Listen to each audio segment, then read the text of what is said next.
والصلاة والسلام على سيد المرسلين أما بعد فأعوذ بالله من الشيطان الرجيم بسم الله الرحمن الرحيم الصلاة والسلام عليك يا رسول الله وعلى آلك وأصحابك يا حبيب الله الصلاة والسلام عليك يا نبي الله وعلى آلك وأصحابك يا نور اللہ۔ درود پاک پڑھنے کے بے شمار فضائل و برکات ہیں۔ بہت ساری احادیث فضائل درود میں ملتی ہیں، اور درود پاک کے فضائل سنتے ہیں تو ایمان تازہ بھی ہو جاتا ہے۔ ایک ایسی خوبصورت فضیلت کہ شاید ہی کوئی ایسا مسلمان ہوگا جس کے دل میں یہ تمنا نہ ہو کہ نبی پاک علیہ الصلوۃ والسلام کا دیدار بھی نصیب ہو جائے، اور اللہ کرے آقا سے ملاقات بھی نصیب ہو جائے۔ نبی پاک سے ملاقات، سبحان اللہ، صحابہ نے کی نا، کیسا دیدار تھا کہ جو ایمان کی حالت میں دیکھتا تھا تو صحابی کے درجے پر پہنچ جاتا تھا۔ صحابی کی تعریف کیا ہے؟ What is the definition of صحابی؟ کہ جس نے ایمان کی حالت میں نبی پاک کا دیدار کیا یا ان کی صحبت اٹھائی اور ایمان کی حالت میں اس کا انتقال ہو گیا۔ اچھا، یہ درجہ جب مل گیا کسی کو تو کیسا درجہ ملا کہ دنیا کا کوئی غوث، کوئی کتب، کوئی ابدال، کوئی ولی وہ کسی صحابی کے مرتبے تک نہیں پہنچ سکتا۔ اور آپ کو پتہ ہے ایسے بھی صحابہ گزرے ہیں جنہوں نے ایک بھی نماز نہیں پڑھی، جنہوں نے ایک بھی روزہ نہیں رکھا۔ جی ہاں، یہ کیسے ہوا؟ غزوات ہوتے تھے نا مسلمانوں کی، غیر مسلموں سے جب لڑائی ہوتی تھی تو کچھ لوگ آتے نبی پاک کے پاس۔ ایک واقعہ کتابوں میں بھی لکھا کہ ایک شخص آیا اور اس نے کہا کہ حضور، اگر میں ایمان لے آؤں اور غزوے میں جا کر شرکت کروں، شہید ہو جاؤں تو میرے لیے کیا حکم ہے؟ آقا نے فرمایا تمہیں بھی جنت ملے گی۔ کلمہ پڑھا اور لڑنے چلے گئے اور شہید ہو گئے۔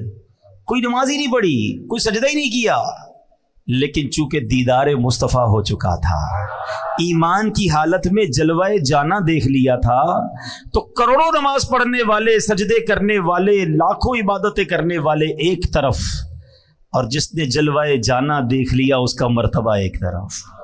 تو یہ دیدار مصطفیٰ کی برکت ہے، یہ صحبت مصطفیٰ کی برکت ہے کہ جس کو نصیب ہو گئی اس کا وہ مرتبہ ہو گیا، اور پھر وہ قطعی جنتی ہو گیا۔ ہاں، جس کو گارنٹی کہتے ہیں نا، قرآن نے گارنٹی دے دی ان کے بارے میں۔ جبھی تو دعوت اسلامی والے کیا نعرہ لگاتے ہیں؟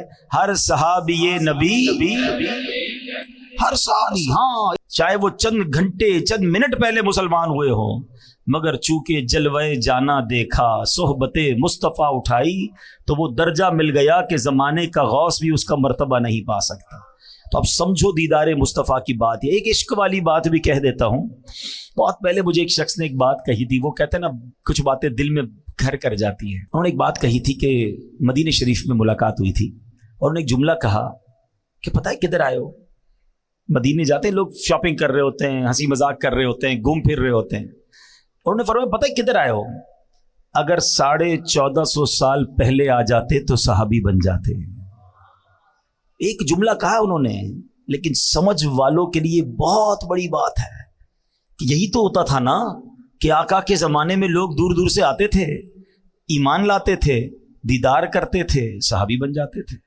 ہم 1450 سال بعد والے لوگ ہیں، ہمیں صحبت مصطفیٰ میسر نہیں، مگر مدینہ تو ہے نا، اس کا مقام کیا ہے سمجھو۔ تو اب پھر آتا ہوں اپنی بات کی طرف کہ ملاقات مصطفیٰ، صحبت مصطفیٰ، جی ہاں، آپ کو بھی مل سکتی ہے، مجھے بھی مل سکتی ہے۔ وہ کیسے؟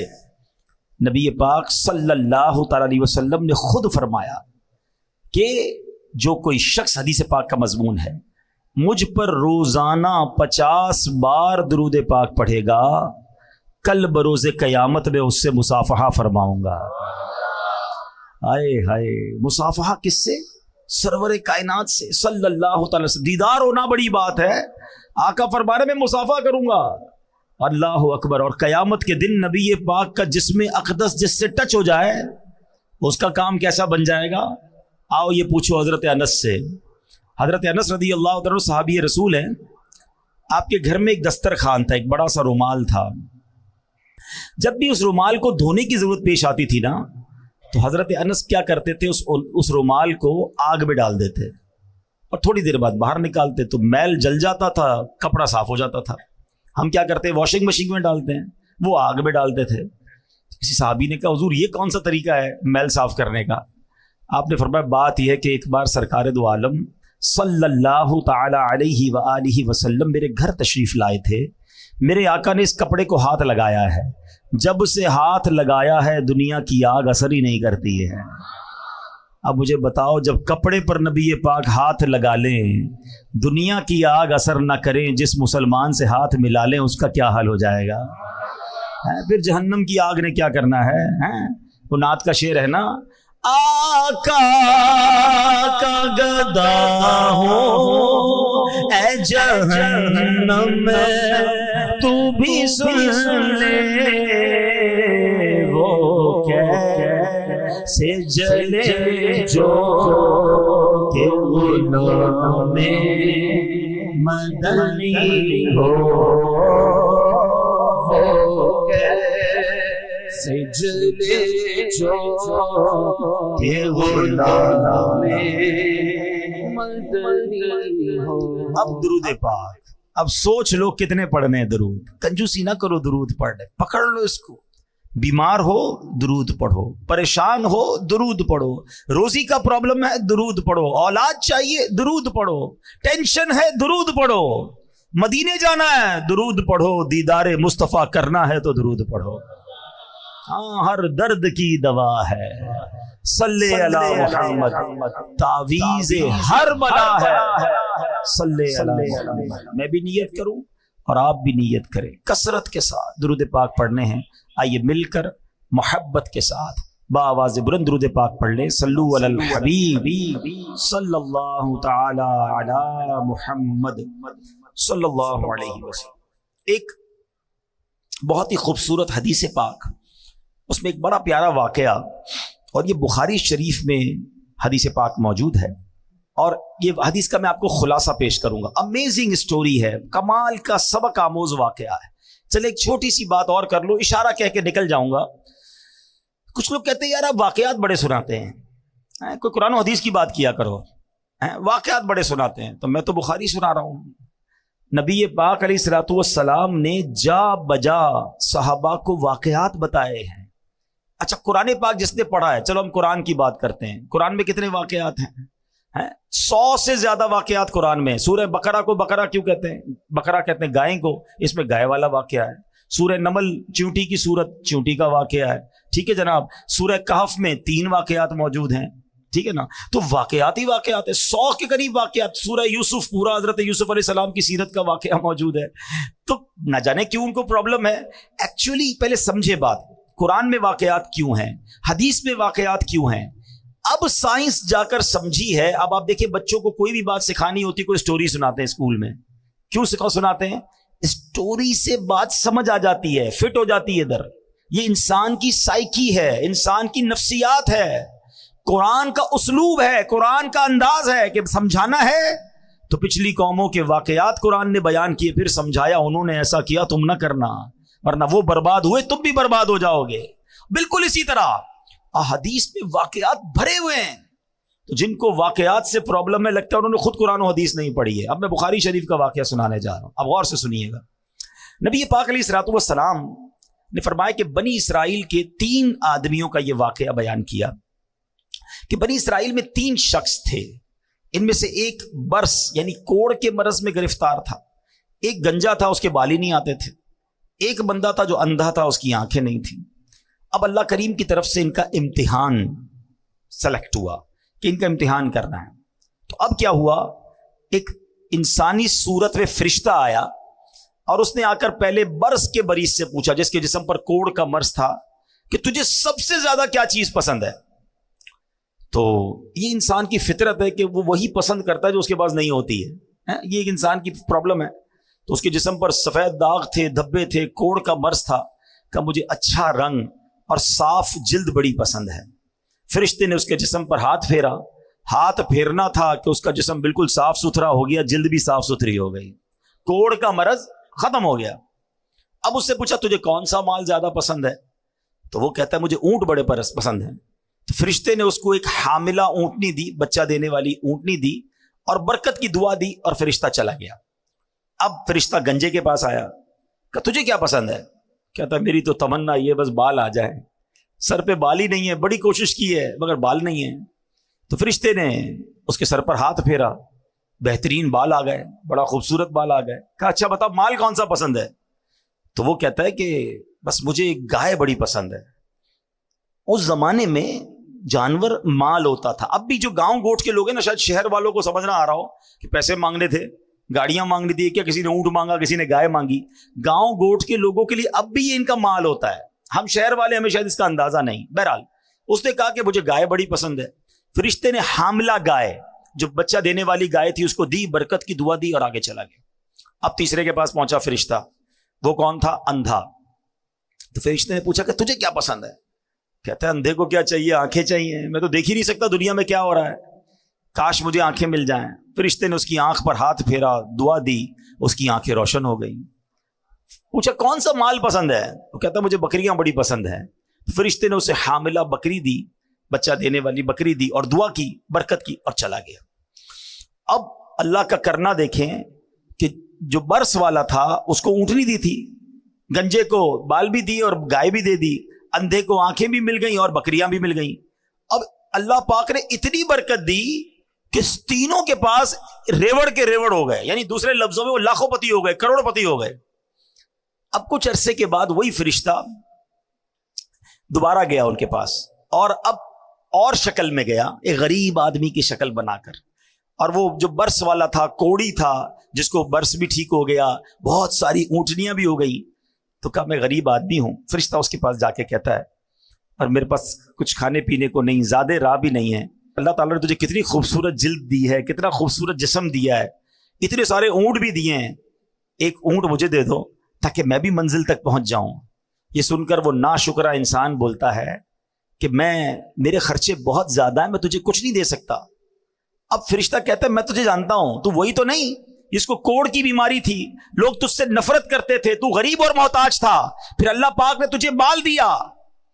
ایک اجنبی سے ایسی باتیں سننے کے بعد اس کو ڈر جانا چاہیے تھا، مگر وہ اکڑ کے کیا کہتا ہے، ایسا بالکل نہیں ہے، یہ مال تو مجھے وراثت میں ملا ہے۔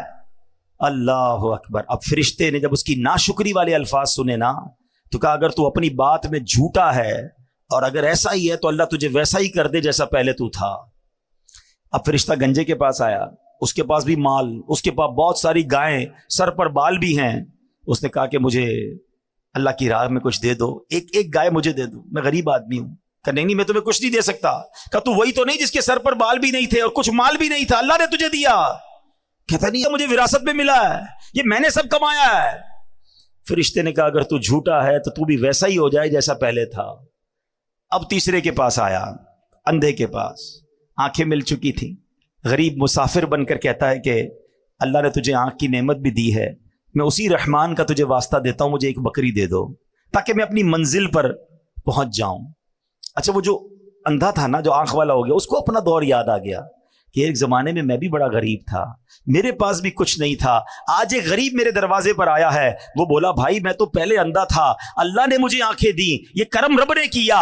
ارے میرے پاس کچھ بھی نہیں تھا، یہ اللہ نے مجھے سارا مال دیا ہے، یہ میری بکریاں ہیں، جتنی چاہیے اس میں سے تم اٹھا کر لے جاؤ۔ اللہ اکبر۔ وہ فرشتہ کہتا ہے تمہارا مال تمہیں مبارک ہو، یہ سارا مال اپنے پاس رکھ، تینوں کا امتحان لیا گیا تھا، تیرے لیے اللہ پاک کی رضا ہے اور تیرے دونوں دوستوں یعنی کوڑی اور گنجے کے لیے اللہ پاک کی ناراضی ہے۔ یہ بخاری شریف کا واقعہ ہے، یہ حدیث پاک ہے، مگر کتنا درس ہے اس میں ہمارے لیے۔ ہم روتے ہیں اللہ کی بارگاہ میں، ہم گر گڑاتے ہیں، بلکہ سچی بات یہ کہ 10 سال پرانا والا وقت یاد کرو نا، کہ پہلے جیسے ہم ہیں تقریباً لوگوں کو اللہ نے پہلے سے اچھا کر دیا ہے، آسانیاں دے دی ہیں، بہتریاں آ گئی ہیں، مگر زبان ہے کہ شکر ادا نہیں کرتی ہے، زبان ہے کہ ناشکری ختم نہیں ہو رہی۔ اور پھر لوگ کہتے ہیں میں نے کمایا ہے، یہ میری محنت ہے، یہ میرا سارا کمایا ہوا ہے۔ ارے میں اور آپ کیا چیز ہے؟ جو دیا ہے وہ رب نے دیا ہے، خدا کی قسم۔ اللہ نہ چاہتا نا ہم الٹے بھی لٹک جائیں، کچھ نہیں مل سکتا، ہم نے دیکھا ہے۔ بڑی محنت کرنے والے لوگ، نہیں ملنا ہوتا نہیں ملتا، اور جب اللہ نصیب میں لکھ دے تو بندے کو پتہ ہی نہیں ہوتا کدھر سے آ رہا ہے۔ یہ سب دینے والی ذات رب کی ہے۔ کبھی زندگی میں ناشکری مت کرنا۔ اے میرے پیارے اسلامی بھائیو، یہ مال بڑی خطرناک چیز ہے، یہ انسان کو مغرور بنا دیتا ہے۔ مال کے سبب انسان غفلت کا شکار ہو جاتا ہے، مال کی وجہ سے بہت سارے گناہوں کا دروازہ کھل جاتا ہے، یہاں تک کہ مال بعض اوقات برے خاتمے کا سبب بھی بن جاتا ہے۔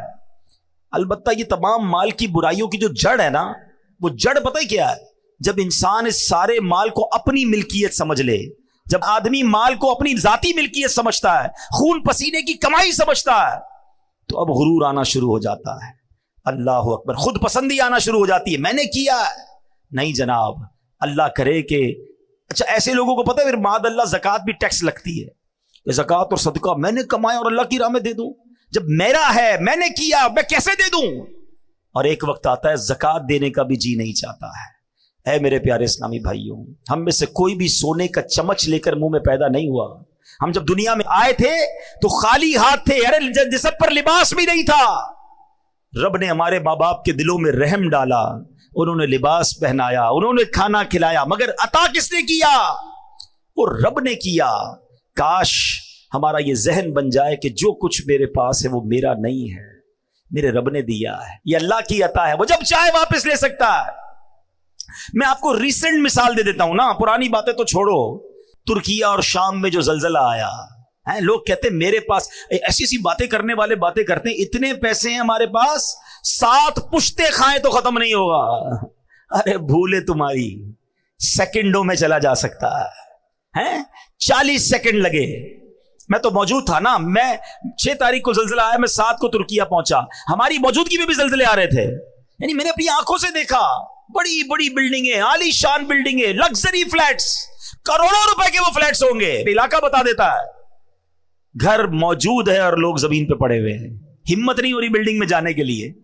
ہم نے ساری رات روڈ پہ گزاری، ہمارا فیضان مدینہ سامنے تھا، اسلامی بھائی نے کہا اندر کمبل بھی پڑے ہوئے ہیں، کسی نے کہا تکیہ بھی ہے، کسی نے کہا فریج میں سامان کھانے پینے کا بھی، ہمارے پاس کھانا بھی نہیں تھا، کھانے کو کچھ نہیں تھا، ایک ڈبل روٹی میں ہم نے تھوڑا تھوڑا کھایا، تو کسی نے کہا جا کے لے آؤں، تو کسی نے کہا نہیں اندر مت جانا، ہلکا سا بھی جھٹکا آیا تو پوری بلڈنگ میں کریکیں گر جائے گی۔ یقین کریں اللہ کی قدرت اپنی آنکھوں کے سامنے دیکھی کہ کروڑوں روپے کے گھر ہیں، سامان ہے، کسی کی ہمت نہیں ہو رہی اپنے گھر میں جانے، کیونکہ ہر 1-2 منٹ بعد ایک بلڈنگ گر رہی تھی، تھوڑا سا زلزلہ آتا ایک اور گر جاتی، تھوڑا سا آتا ایک اور گر جاتی، کریک سب میں پڑ چکے تھے۔ تو 40 سیکنڈ کے اندر 7 پشتوں تک کھائیں گی تمہاری اولاد؟ بھول ہے تمہاری، رب چاہے نا تو سیکنڈوں میں مالدار غریب ہو سکتا ہے، زکوٰۃ دینے والا زکوٰۃ لینے والا بن سکتا ہے، صحت مند محتاج ہو سکتا ہے، پیر ٹوٹ گئے، ہاتھ ٹوٹ گئے، ہڈیاں ٹوٹ گئی، زندہ لوگ دنیا سے چلے گئے، اور ایسی بے بسی کی موت آئی ہے۔ پیارے اسلامی بھائیوں، اللہ ہمارے سارے مسلمان بھائی بہنوں کی مغفرت فرمائے، جو اس میں شہید ہوئے وہ آوازیں دیتے رہے۔ میں موجود تھا، مجھے اسلامی بھائی نے کہا 32 افراد اس بلڈنگ میں موجود ہیں اور زندہ ہیں، آوازیں آ رہی ہیں۔ اچھا کئی آپ نے بھی سوشل میڈیا پر دیکھا ہوگا، کئی جگہوں سے تو اندر بلڈنگ سے ویڈیوز بنا کے لوگ بھیج رہے تھے کہ ہم زندہ ہیں، میں نکالو، کیونکہ وہ زلزلے میں بلڈنگ ایسے کریک ہوئی تھی کہ ان کے اوپر نہیں گرا ملبہ، مگر راستہ بند ہو گیا۔ اب جب تک بلڈنگ کٹے گی نہیں بندہ باہر نہیں نکلے گا، تو بچے اندر، عورتیں اندر، مرد اندر، مگر کوئی نکال نہ پایا۔ 2-3 دن تک تو آوازیں دیتے رہے، جب تک موبائل کی بیٹری چلتی رہی فون کرتے رہے، اس کے بعد موبائل کی بیٹری بھی ختم ہو گئی اور سانسیں بھی ختم ہو گئی۔ میرا ہے، میں نے کمایا ہے، میری محنت ہے، میں نے اتنی بلڈنگیں بنا لی، میں نے اتنے پیسے بنا لیے، ارے کچھ میں نے نہیں کیا ہے، یہ سب میرے اللہ نے دیا ہے، سب میرے مالک کا احسان ہے۔ میں بھی بھیک مانگنے والا ہو سکتا تھا، میں بھی روڈ پر سونے والا ہو سکتا تھا، میں بھی جناب پھٹے پرانے کپڑے پہن کر بازاروں میں گھومنے والا ہو سکتا تھا، اگر آج سواری دی ہے تو رب نے دی ہے، آج گھر دیا ہے تو رب نے دیا ہے، آج اولاد دی ہے تو رب نے دی ہے۔ ارے ان بیچارے غریبوں کی تو شادیاں بھی نہیں ہوتی ہیں، آج میرے اور آپ کے پاس فیملی ہے نا، بیوی ہے، بچے ہیں، شکر ادا کرو، کیونکہ رب نے عزت دی تو شادی ہوئی نا، یہی نہ ہوتی تو کیسے کر رشتہ ہوتا۔ کئی غریب ہے بیچارے، روڈوں پہ سوتے ہیں، کھانے کو کچھ نہیں، کچرا اٹھاتے ہیں، کون شادی کرتا ہے ان سے؟ فیملی بھی نہیں بن پاتی ان کی۔ تو میں نے ایسا کیا کمال کیا کہ اللہ نے مجھے اتنا کچھ دے دیا اور پھر بھی میں شکوہ کروں، پھر بھی میں شکایت کروں، پھر بھی میں کہوں کہ میرے پاس کچھ نہیں، میں پیچھے رہ گیا؟ کبھی شکوہ نہ کرنا اور کبھی اترانا نہیں. جو دیا ہے رب نے دیا ہے، میرا کچھ نہیں ہے، اللہ نے دیا. یہ ذہن بنا لو میرے پیارے اسلامی بھائیوں. اور پھر اگر مال کا حق ادا کرنا ہے نا تو پھر اللہ کی راہ میں خرچ کرو. جب ہے ہی اللہ کا، جب ہم یہ مان لیں گے، یہ سمجھ لیں گے یہ رب کا ہے، اللہ نے دیا ہے، تو پھر خرچ کرنا بھاری نہیں ہو جائے گا. پیسے والے تو بڑے آئے، لوگ کہتے ہیں پیسے والا ہونا چاہیے. ارے پیسے والا قارون بھی تھا اور پیسے والے عثمان غنی بھی تھے. اللہ قارونی مال نہ دے، عثمانی مال عطا فرما.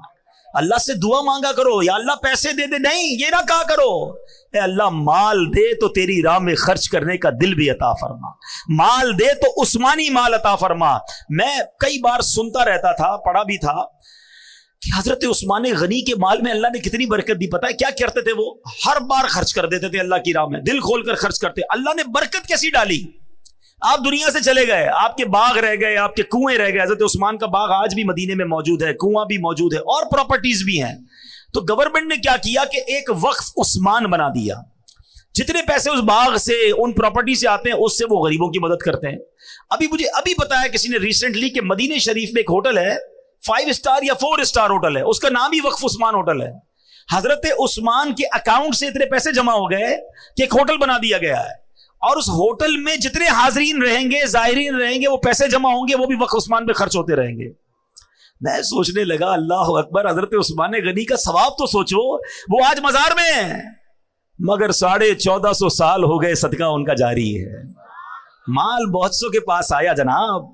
آج کل فہرست آتی ہے، world number 1، world number 2، world number 3. ارے کیا کرنا اس مال کو جو غرق کر دے انسان کو؟ مال ملے تو اللہ عثمان غنی کے مال کا صدقہ عطا فرمائے.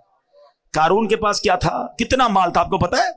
یعنی خزانہ کتنا تھا؟ خزانہ نہیں، خزانے کی چابیاں جو قارون کی تھی نا، وہ اونٹوں پر لادی جاتی تھی، صرف چابیاں. تو سوچو خزانہ کتنا ہوگا. اسی مال کی آفت کیسی اس پر غالب ہوئی کہ حضرت موسیٰ علیہ الصلوۃ والسلام کی گستاخی کی، اللہ پاک کے احکام کی نافرمانی کی. قارون کا پرابلم پتہ ہے کیا تھا؟ اس کو اتنا مال تھا کہ حضرت موسیٰ نے اس کو زکوٰۃ کا جب حکم دیا نا، تو اس زمانے پتہ ہے زکوٰۃ کتنی تھی؟ 1000 پر 1 روپیہ. آج کتنی؟ 100 پر 2.5 روپے نا، اگر وہ پورا سال گزر جائے. پھر اس زمانے میں 1000 پر 1 روپیہ تھی، بہت تھوڑی زکوٰۃ تھی. مگر اس کی وہ 1000 پر 1 روپیہ کو جب اس نے کیلکولیٹ کیا نا، تو وہ اس زمانے کے اربوں روپے بن گئے. وہ کہتا ہے اتنے سارے زکوٰۃ میں کیسے دے دوں، میرا مال کم ہو جائے گا. اللہ اکبر. اللہ سے ایک اور دعا کیا کرو، میں تو کرتا ہوں، سمجھ آئے تو آمین کہہ دینا، کہ اللہ وہ مال مت دینا جس کی زکوٰۃ بھاری پڑ جائے. مال وہ دینا جس کی زکوٰۃ دل سے دینے کا شوق پیدا ہو جائے. کیا کرنا ہے ایسے مال کو کہ مال اتنا ہو گیا، اوئے ہوئے ہوئے اب کروڑوں روپے زکوٰۃ دینی پڑے گی. ارے تجھے اللہ نے اربوں دیے ہیں تب کروڑوں بن رہے نا. اللہ مال دے تو خرچ کرنے کا لطف بھی عطا فرمائے. خوش نصیب پتہ ہے کون ہے؟ ہاں یہ بات شاید بہت سو کو سمجھ نہیں آئے گی. 2-4 ہزار زکوٰۃ بنے، 1-2 لاکھ زکوٰۃ بنے، وہ نکل جاتی ہے. جب زکوٰۃ کروڑوں میں بن جائے نا، پھر یہاں بوجھ شروع ہو جاتا ہے. اللہ اس بوجھ سے بچائے.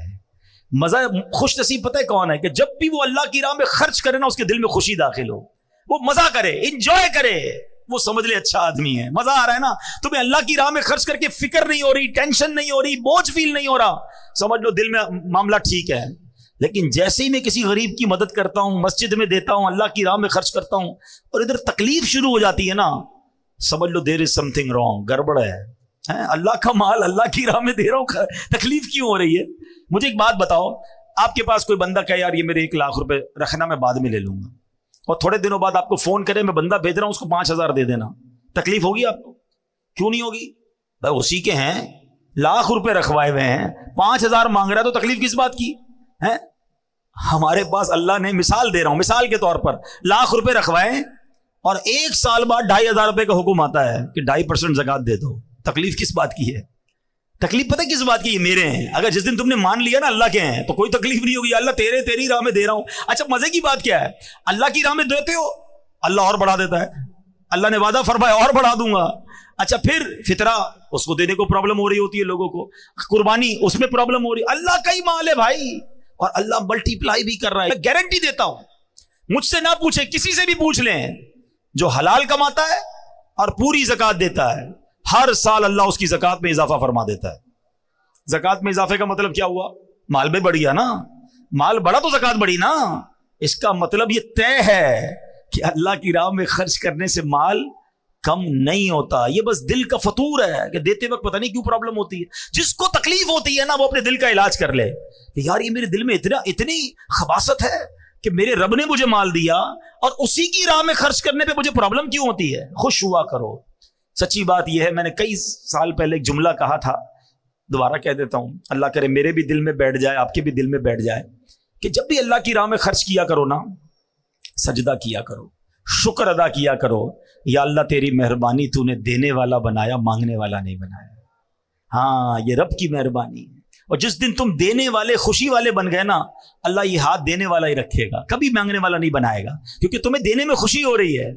پرابلم جن کو ہوتی ہے نا, جن کو زکات بوجھ فیل ہوتی ہے, وہ اپنا علاج کرے. تو قارون کا یہی پرابلم تھا. اس کا نتیجہ کیا نکلا؟ قرآن کہتا ہے فَخَسَفْنَا بِهِ وَبِدَارِهِ الْأَرْضِ فَمَا كَانَ لَهُ مِنْ فِئَةٍ يَنْصُرُونَهُ مِنْ دُونِ اللَّهِ وَمَا كَانَ مِنَ الْمُنْتَصِرِينَ. قرآن کہتا ہے تو ہم نے اسے اور اس کے گھر کو زمین میں دھسا دیا, تو اس کے پاس کوئی جماعت نہ تھی جو اللہ کے مقابلے میں اس کی مدد کرتی, اور نہ وہ خود اپنی مدد کر سکا. اب ذرا غور کیجئے. اچھا, اس کے اندر ایک اور پرابلم پتہ ہے کیا تھی؟ قرآن ہی بتاتا ہے, قال انما اوتیتہ علی علم عندی.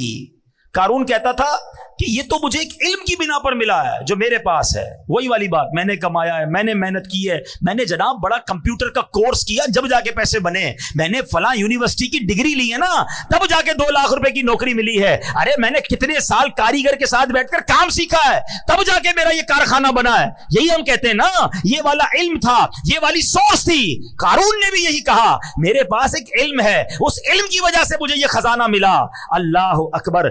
یہی بری سوچ تھی, یہی اس کی باطل سوچ تھی کہ قارون غضب الہی کا شکار ہوا اور برے خاتمے میں مبتلا ہو گیا.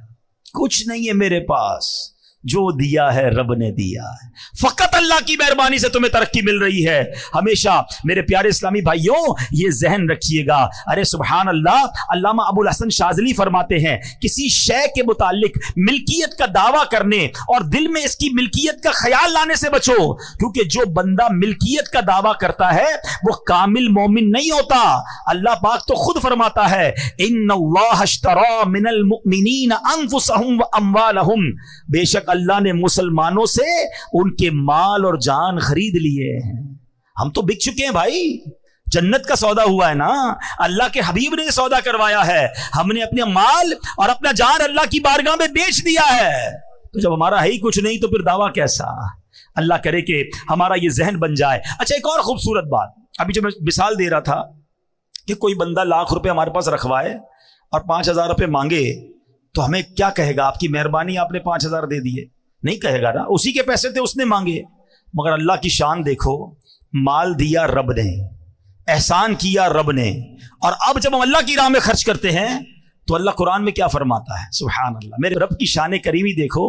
اللہ قرآن میں فرماتا ہے من ذا الذی یقرض اللہ قرضا حسنا. ہے کوئی جو اللہ کو قرض حسن دے؟ ارے ذرا سوچے, یا اللہ تیرا مال ہے, ہماری کیا اوقات کہ تجھے قرض دیں؟ اللہ فرماتا ہے کوئی جو اللہ کو قرض حسن دے؟ فَيُضَاعِفَهُ لَهُ أَضْعَافًا كَثِيرًا, تو اللہ اس کے لیے بہت گنا بڑھا دے. وَاللَّهُ يَقْبِضُ وَيَبْسُطُ, اور اللہ تنگی اور کشائش یعنی کھول دیتا ہے. وَإِلَيْهِ تُرْجَعُونَ, اور تمہیں اسی کی طرف پھر جانا ہے.